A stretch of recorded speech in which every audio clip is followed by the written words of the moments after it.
buying a white bag on the street. It felt safe, you know. I felt like I could rationalize and justify it because the doctors made it. You know, I felt like a pharmacist. I'd look up the pills online and know exactly what it would do to me before I took it. You know, it didn't have that same sort of vagueness that buying a bag on the street had. One of the biggest misperceptions that unfortunately teens and parents alike both share is that prescription drugs and medicines can somehow be abused safely.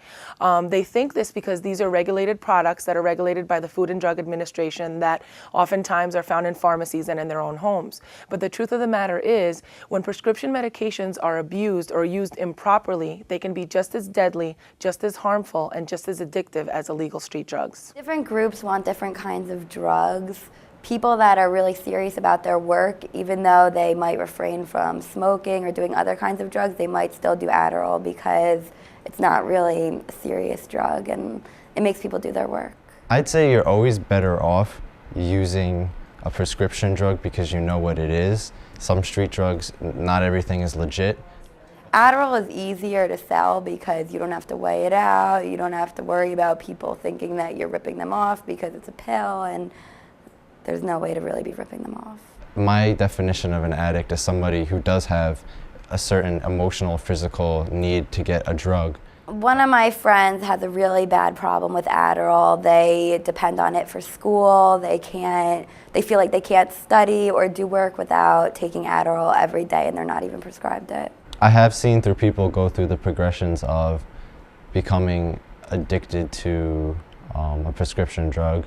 It happened to be one of the people that I was selling them to. He wasn't really a close friend, but he was a friend as far as an acquaintance goes. You know, looking back, I do feel kind of bad you're feeding into someone's problem, but at the same time, I realized he was going to get them somewhere else, and that I was only making money for myself. The transition I saw from the kid going from using the drugs every once in a while to using them all the time just happened that way. He started out just really liking the feeling of using Vicodin, and then it became like almost a daily thing for him. And I wasn't around to see the extent of which his addiction cost him, but I do realize that he was probably using the drugs every day.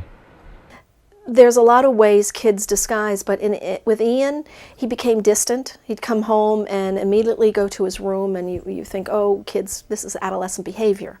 And they're separating from their parents only to come back to you eventually because they're discovering things on their own.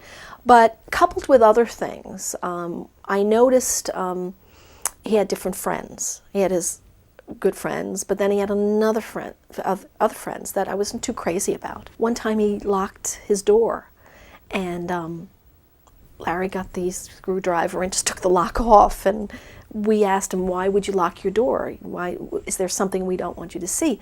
These are all subtle things that Ian was detaching from us and hiding from us.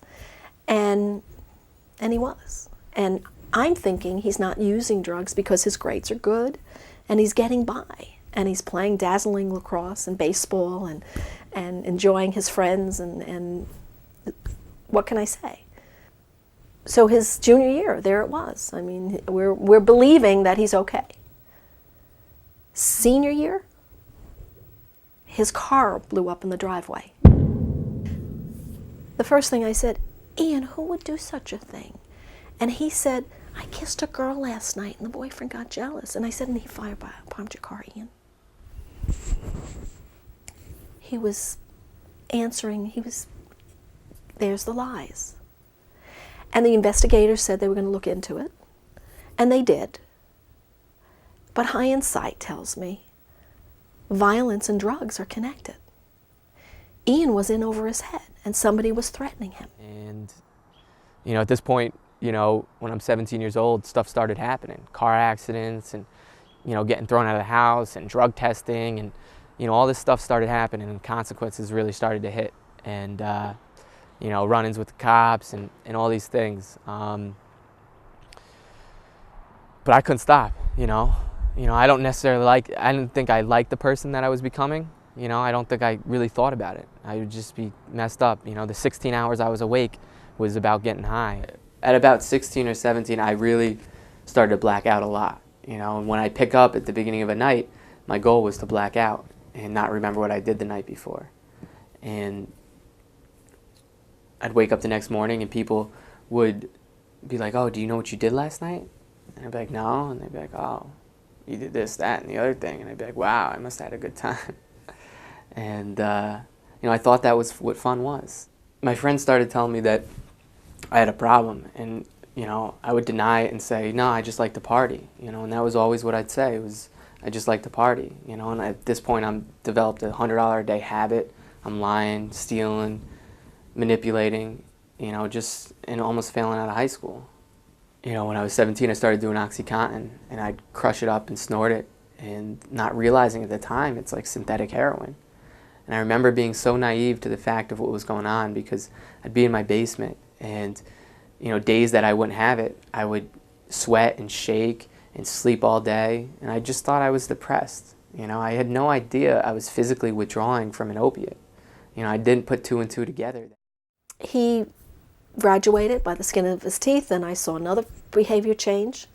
And he's ready to go into college, and I'm thinking he can't go into college because I think possibly he's using drugs. And now, so we get involved with another counselor. This time, his biological dad goes with him.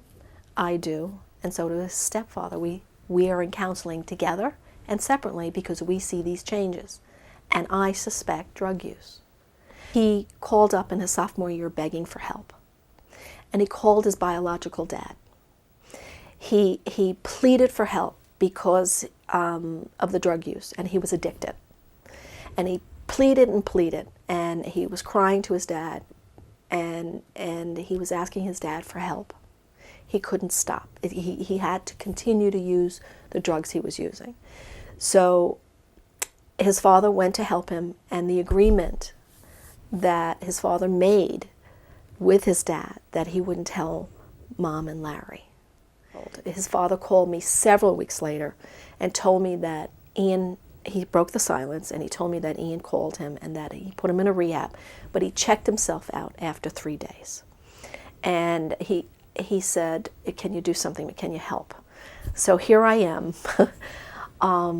going up to school and trying to bring him home. Now, he was given a drug called clonidine, which alleviates the withdrawal symptoms. By the time I went up there, he was feeling better. And he convinced himself, and he convinced his friends that were there, and he convinced Larry and I that he's going to be okay, and that he needs to get through the finals, and he'll be home in May. July 15th, 2001, and I was in a car in a blackout rolling on ecstasy and Vicodin and a whole bunch of stuff. This guy hit a tree at 45 miles an hour, and I wasn't wearing a seatbelt. And I hit the windshield, and I don't remember anything, but looking back at the police report and from what people told me, we left the car on the side of the road, and there was blood on the inside.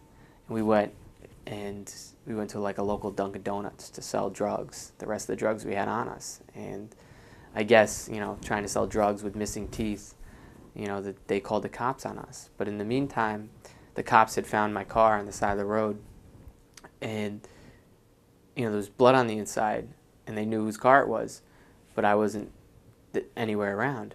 So my parents get a phone call on a Friday night at 2 in the morning that their son had been in a car accident, and there's blood on the inside of the car, and they don't know where their son is, And I'll never understand what that feels like, but I could see the pain in their eyes, and I know that everything I had put them through was just killing them. The cops picked me up at the local Dunkin' Donuts, brought me to the scene of the accident.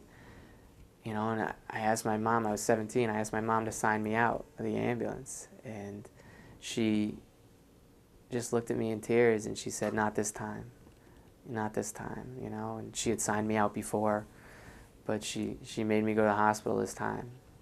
I woke up in the hospital like 24 hours later, and, they told me I was driving the car and had a whole bunch of stuff in my system, and they told me I had to go to inpatient rehab. And